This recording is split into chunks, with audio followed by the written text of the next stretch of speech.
Hello everyone, नमस्ते है आप सबको।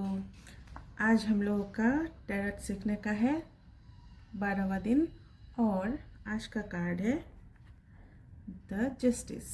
ओके, जस्टिस कार्ड जो है हम लोगों का, ये बैलेंस को, कर्मा को, ट्रूथ को और फेयरनेस का सिंबल होता है। ठीक है, ये कार्ड हमें बताता है कि यूनिवर्स हर एक्शन का हिसाब रखते हैं। आप जो एनर्जी दुनिया में देते हो वही एनर्जी किसी ना किसी फॉर्म में आपके पास वापस आता है, वो चाहे अच्छा हो या बुरा हो। ओके, इस कार्ड में एक व्यक्ति है जो सिंहासन पर सीधा बैठा होता है, जैसा कि आप लोग देख पा रहे हो। एक हाथ में तलवार और दूसरे हाथ में तराजू है। ये यहाँ पे देखिए आप। और अगर आप लोगों ने कार्ड ऑलरेडी खरीद लिया है तो ये कार्ड निकाल के आप लोग ध्यान से देखना, ठीक है। और इन साइड में ये देखिए, और ये जो तराजू है ये रिप्रेजेंट करता है बैलेंस और फेयरनेस को, ठीक है। और तलवार जो है वो रिप्रेजेंट करते हैं ट्रूथ, क्लैरिटी और पावरफुल डिसीजन को, ठीक है। जैसे ये जो जस्टिस कार्ड है ना, तो सबसे बड़ा मैसेज इस कार्ड से आप एक छोटा सा आप अपने कॉपी में लिख सकते हो। लाइफ में सच्चाई और ईमानदारी बहुत ज़्यादा इम्पोर्टेंट होती है, तो ये कार्ड हमें वो बताती है, ठीक है। ये लाइन नोट करके रखेंगे तो आगे जाके इस कार्ड के बारे में जब आप ध्यान से देखेंगे तो ये मिला के आप अपने हिसाब से कुछ और भी सीख पाओगे, ठीक है। इसलिए बोला है।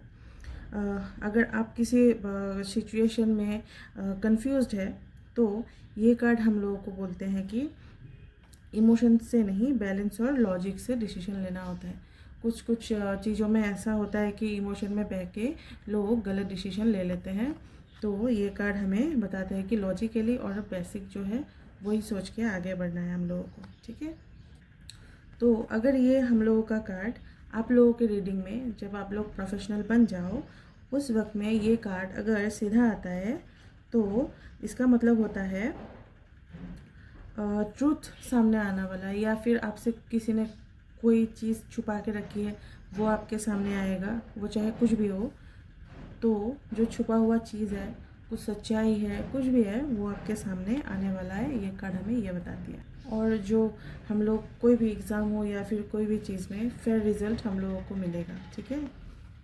और जो अगर आपने पाप किया है तो वो आपके पास वापस आएगा। अगर आपने पुण्य कमा के रखा है तो वो भी आपको वापस उसी फॉर्म में मिलेगा, ठीक है। और यूनिवर्स आपको वही देगा जो आप डिज़र्व करते हो, ठीक है। ये कार्ड हमें वो बताते हैं। सीधी बात अगर मैं बोलूँ, अगर आपने किसी के साथ में अच्छा किया है तो आपको अच्छा मिलेगा, अगर आपने किसी के साथ बुरा किया है तो डेफिनेटली आपको बुरा ही मिलेगा, ठीक है। ऐसा कुछ ऐसे होते हैं लोग जो सोचते हैं दूसरे का बुराई करके हम खुशी से रह लेंगे, पर ऐसा नहीं होता है। आप लोगों ने अपने आसपास या खुद के साथ ही ये सब आप लोगों ने फेस किया ही होगा और देखा भी होगा। जो अगर कोई कुछ भी बुरा करे तो उनके साथ एक ना एक दिन बुरा होता ही है, ठीक है। आज नहीं तो कल, कल नहीं तो परसों, साल 2 साल ऐसा, लेकिन होगा तो होगा ही, ठीक है। अगर हम कुछ भी गलत करेंगे तो हमारे साथ भी गलत होगा ही, और अगर अच्छा करेंगे तो अगर हम लोग खराब मुसीबत में भी फंसे हैं तो उससे कैसे भी निकल जाएंगे और हम लोगों को अच्छी रिजल्ट मिलेगी। ये कार्ड हमें ये भी दर्शाते हैं, ठीक है। लव रीडिंग में अगर ये कार्ड आपसे कोई पूछने के लिए आए तो ऑनेस्टी और जो बैलेंस है उनको दर्शाते हैं, ठीक है। रिलेशनशिप में क्लियर कम्युनिकेशन इम्पोर्टेंट होता है। कभी कभी ये कार्ड सोलमेट या कार्मिक कनेक्शन भी दर्शाते हैं, ठीक है। तो करियर और मनी के लिए अगर आप लोगों के पास में कोई रीडिंग के लिए आता है तो बहुत पॉजिटिव माना जाता है अगर ये कार्ड निकल के आता है तो, ठीक है। जैसे कि प्रमोशन हो गया, और अगर कुछ कोर्ट कचहरी का मामला हो, लीगल मैटर हो, मतलब कोर्ट में, तो उनमें उन्हें भी पॉजिटिव रिजल्ट आएगा। ये कार्ड अगर आए तो हमें वो दर्शाते हैं।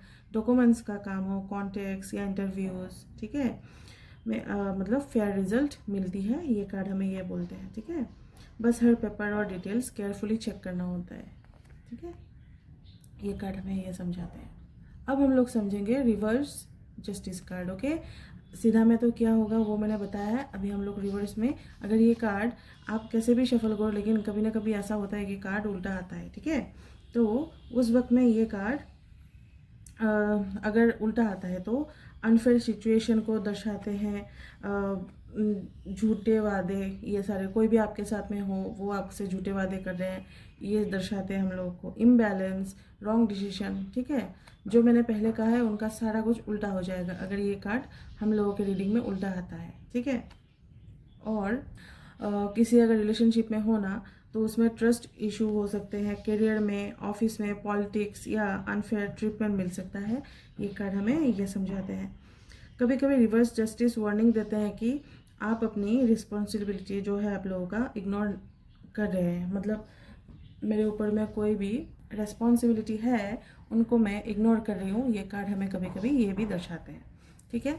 तो ये सिचुएशन के हिसाब से डिपेंड करता है कि आपके पास में क्लाइंट आए हैं और आपके जब भी वो लोग रीडिंग लेते हैं तो आपके साथ में पहले तो बातचीत होगी ही ना, तो उनके बातों से ही जब आप कंटिन्यू ये टेरर प्रोफेशनल बन जाओगे तो उनकी बातों से आप समझने लग जाओगे। इसीलिए इस कार्ड का हो सकता है 2-3 अलग अलग मीनिंग हो, वो सीधा में आए, उल्टा में आए या फिर कन्फ्यूजन में आए।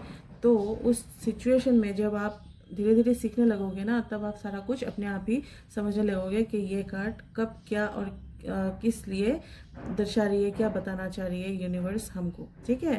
तो उसके लिए टेंशन नहीं लेना है क्योंकि ये कार्ड ना ही यस है ना ही नो है, ये कार्ड कंफ्यूज्ड का कार्ड है, तो यस और नो दोनों है, ठीक है। जस्टिस कार्ड और एक चीज़ भी समझाते हैं हम लोगों को, हर चीज़ का कॉन्सिक्वेंस होते हैं, ठीक है। यूनिवर्स कभी भी बैलेंस तोड़ता नहीं है। जैसा कि मैंने पहले कहा है, खराब करते हो तो खराब ही मिलेगा, अच्छा करते हो तो अच्छा ही मिलेगा, ठीक है। आप लोग अपने नोट में ये भी लिख सकते हो रेफरेंस के लिए, अगर ये कार्ड आप लोग जब प्रोफेशनल बन जाओगे अगर ये कार्ड आते हैं तो उस वक्त में आपके बुक में साइड में अभी के लिए लिख के रख लीजिए आप, है ना। अगर ये कार्ड आप लोग देख रहे हो या फिर आप बाद में जाके वीडियो भी बनाते हो या फिर कुछ भी बनाते हो, उसमें अगर ये कार्ड आपके स्प्रेड में आ जाए तो आप ये कार्ड यूनिवर्स आपको सिग्नल दे रहे हैं, सच के साथ रहना है, क्लियर डिसीजन लेना है और अपनी वैल्यू समझना है। ये 3 चीज़ें आप अगर नोट करके रखेंगे, उसके बाद में अगर आप लोग कार्ड को ध्यान से देखेंगे और मेरी सारी बातें ध्यान से सुनेंगे भी, उसके बाद में आप समझ जाइएगा कि मैं बताना क्या चाह रही हूँ, क्योंकि मैंने कुछ कुछ पॉइंट आप लोगों को लिखने के लिए बोला है ताकि आप लोगों को आसानी हो, ठीक है। और ये मैंने क्लियर कर ही दिया है, ये कार्ड हम लोगों का कंफ्यूज्ड का कार्ड है, ठीक है, ना यस है ना नो है। बाकी हम लोगों ने आज तक जितने भी सीखे हैं उसमें येस नो ही था, लेकिन ये कार्ड हम लोगों का जो है ये कन्फ्यूजन का कार्ड है, येस भी नहीं है नो भी नहीं है, ओके। मे बी का कार्ड भी बोल सकते हो आप लोग, एक ही चीज़ है, ठीक है। तो आज के लिए बाय बाय। कल हम लोग शुरू करेंगे हम लोगों का डे 13, और कुछ अगर सवाल हो आप लोगों के मन में मुझे मैसेंजर में पूछ सकते हो। वीडियो अगर अच्छा लगा हो लाइक शेयर ज़रूर करना, ओके। आज के लिए बाय बाय।